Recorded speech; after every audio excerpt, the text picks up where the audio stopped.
Heavenly Father, your children are gathered here today to praise you, to carry on your work. I would ask that you bless them today and bless them as they continue in their endeavors. I'll begin by telling you that I'm originally from Texas. I grew up there. My father was killed when I was a little boy, and I was without supervision. My mother was lacking in any formal education, and she supported us by doing washing and ironing. This occupied her time so much that she had very little time to discipline us. She was a very, very good lady, very good Christian. But she only had time to provide us with the necessities of life. And of course, I was too young to realize the profundity of what she would tell me. I grew up as I pleased. I took to the streets. There were many times before I had reached the double digits that I stayed out all night. When I was hungry, I would just break into a grocery store and eat my fill and leave. I was a little more than a wild animal. I learned early on in life that violence could get me what I wanted. I carried weapons, or a weapon, a knife. I found that what I liked in rhetoric I could make up for in threats. And I found that people would usually comply to a threat of violence. I resigned myself to believe that this is the way that I should live, that I could get what I want by illegal means and by violence. Well, this continued for the better part of my life. I was arrested the first time when I was 10 years old. Jail wasn't that bad. The jail I was in, a friend of mine and myself, he was a couple of years older than I, we had stole, some of you might remember, there used to be a motor scooter called a Cushman motor scooter. And we had a fancy for that, and we wanted it, and we took it. We got arrested in a small town, and they put me in jail, and the sheriff brought a watermelon in there and gave us each a half a watermelon. He even put his little dog in the cell with us. And I thought, well, this is nothing. I was eating watermelon and petting the dog. But this trend of malbehavior continued. I was in prison and in reform school, in and out so much that I never really became socialized. I was in prison so much that I knew the ways of prison better than I knew the ways outside. The outside world simply became a place where I would rejuvenate myself, make some money, and have some fun before I would go back. This continued for a long time until I amassed in the neighborhood of 15 years incarcerated in 3 different states, Texas, New Jersey, and New York. The last time I went to prison was in 1982. I was ashamed of myself. I was really, really ashamed of myself. I was disgusted. I was my worst enemy. Well, I went to Attica first. I was in Attica, and they sent me from Attica out of reception to a place called Albion. I was so disgusted and filled with self-hatred that I wanted to end my life. But I decided to do it, to go out in a flash. There were a couple of guys in the facility that I didn't like. I considered them to be big mouths, extortionists, they were taking advantage of other guys. I've always liked to grab the toughest of the tough to show them that I'm the main rooster. I am the rooster. I wanted to take these two guys off the count. Now, in our terminology in prison, off the count means I wanted to kill them. This obsession became a psychosis in that I actually sat down and planned this out. I was looking for an opportune time. I knew that in killing these two guys, that I myself would lose my life, but I would have rid the earth of three scum guys, three really worthless guys.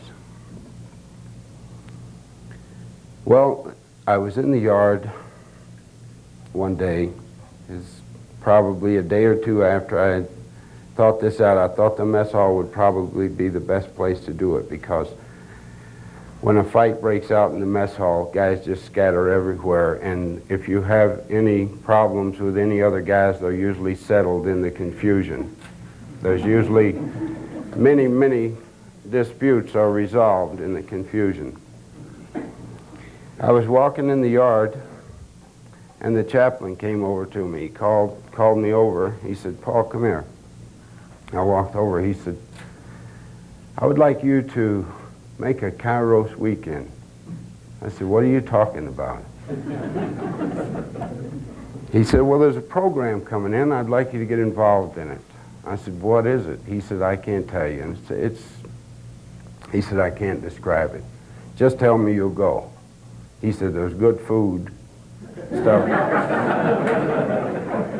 I said, "All right, I will." That's all he told me. Now, that night in the mess hall, I talked to a couple of my buddies, and they told me that he had also approached them. The more guys I talked to, the more I realized he had picked out all the bad guys in the place. I thought, what's going on? He's picked out all the hardheads in the whole place. What is this Kairos thing? Are they going to give us shock treatments or something?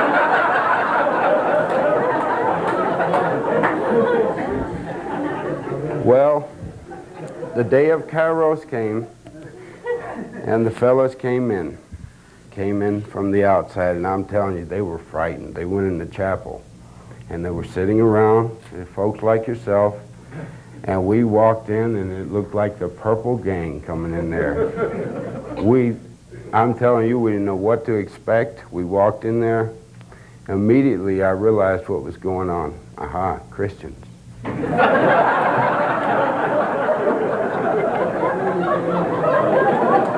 I was ready. Well, there are a couple of men here that made that first Kairos. Dick Ushel was one, and he can tell you that as I was not the most congenial person in the world those first couple of days, I tried my best to get everybody mad. I said, "I know what you people want. You're burdened with guilt because you've had everything handed to you. Your concept of adversity is your steak is overdone."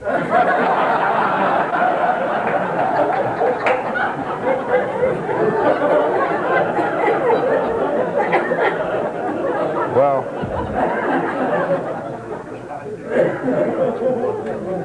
I was going to prevent them from coming in and unloading any guilt on me, telling me what a good person they were and what a bad person I am. And I just kept barking and barking, and it occurred to me that I wasn't hearing any barking back. Nobody was saying anything back. I was angry, and the more I talked, they smiled. They said, "I understand." I said, "Yeah, you don't understand." "What do you mean you understand? What are you talking about, you understand?" They smiled, and they loved me, and they forgave me. The first night that we had the Kairos, I went back. One of the fellows asked me, "What's that thing all about over there? I heard some singing and stuff." I said, "I don't know yet. A bunch of people come in. They're not what I thought. They're Christians, but they're different. They're different kind of Christian. They gave us cookies and everything. I shared my cookies with the guys. They really liked the cookies. But the next day I went back and I started pretty much the same thing all over again. Dylan, I cornered Dylan. I was barking at him and he was smiling at me. But as the weekend progressed, I began to realize that these people were serious, that they didn't want anything from me. They didn't want to judge me. They hadn't come in to belittle me or to make me feel bad. They had come in to tell me that you've made mistakes, but it's not too late. You can change. God loves you. We love you. You can change your life. We'll help you. We'll be here and help you. I think it was the third day that Palanca came in. I started reading the Palanca and I started crying. I'm telling you, it was like Niagara Falls. I couldn't stop it. It was long overdue. I was sobbing like a baby, and I was mad. Now I'm really mad. I said, Jesus. Now I'm going to go back out into the compound. I'm not going to be able to take what I want. These guys are going to snicker at me and this and that. My reputation is shot. But I felt good.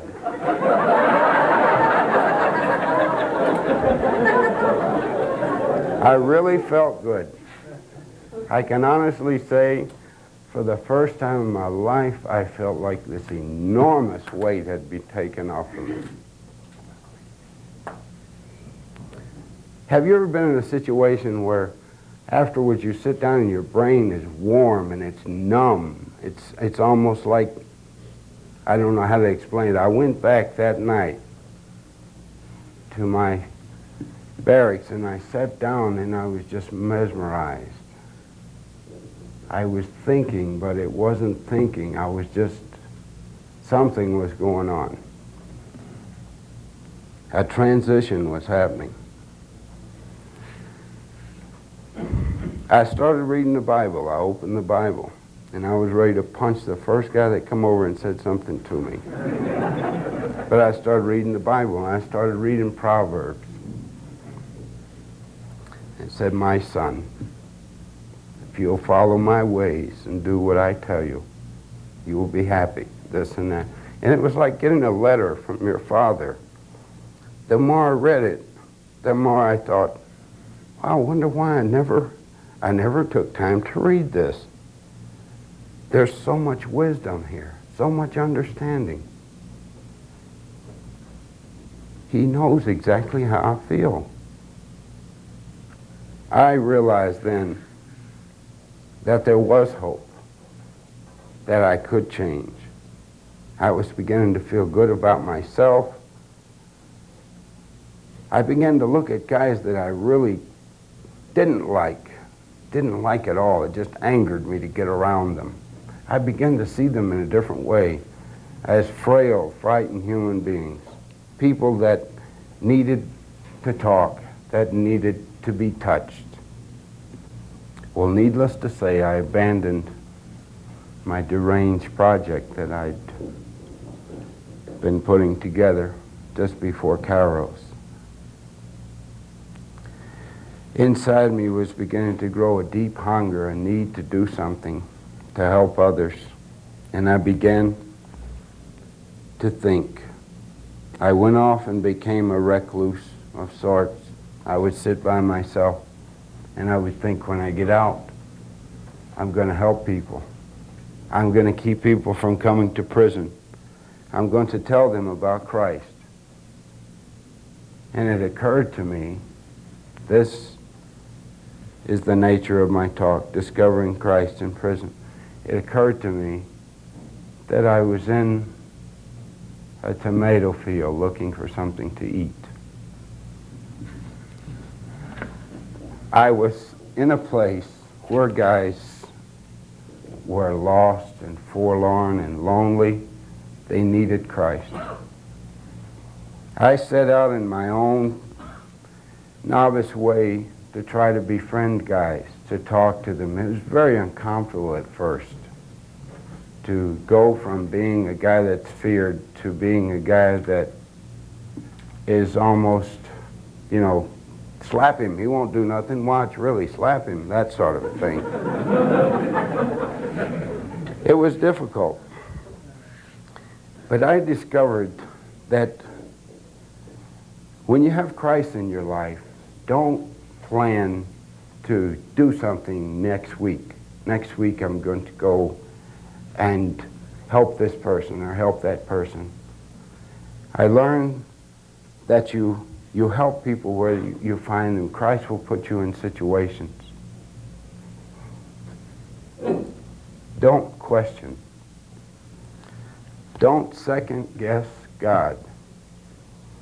You will find yourself in a situation, the human side of you will say, no, I'll be embarrassed if I do that. I can't do that. Don't do that. God has put you there for that reason. He's put you in that situation. We always think of what we're going to do tomorrow, what we should have done yesterday. Well, let me tell you that the past resigns itself to memory. It's gone. It's gone forever. And so are opportunities that were there. The future is nothing but an abstraction that's based in hope. All we have is the moment. You cannot let the moment pass. When you see an opportunity to share Christ, to do a kind thing, do it. Do it then. Don't wait till you're back in your neighborhood with your friends. Do it then. That stranger that you're embarrassed to meet is a friend. He's 2 seconds from being a friend. She's 30 seconds from being a sister.